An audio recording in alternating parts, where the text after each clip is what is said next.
Hello kaibigan, magandang araw sa iyo. Andito naman ako kaibigan dahil bibigyan kita ng ideya. Baka ikaw yung tipong mahilig ka sa dagat, yung ligo-ligo ba? Bibigyan kita ng konting tricks kung paano mo malalaman na kapag malaki ba yung tubig o maliit. So ang tricks kaibigan para malaman mo kung ikaw ngayon ay nagbabala ka na pumunta ng dagat para maligo kasama yung mga kaibigan mo, yung mga barkada mo. Ang kailangan mong gawin para malaman mo kung malaki ba yung tubig ng dagat o maliit, kukuha ka lang ng isang pusa. Kaya advice, paano ba malalaman? So pagmasdan mo kaibigan, yung mata ng pusa, di ba meron siyang bilog sa gitna? So yung bilog sa gitna kaibigan, pag malaki yun, it means malaki yung tubig.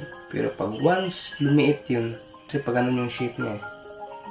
So pag bilog shape ng mata, yung sa gitna niya, yung kulay itim, malaki yung tubig ng dagat. Pag maliit, it means maliit yung level ng dagat.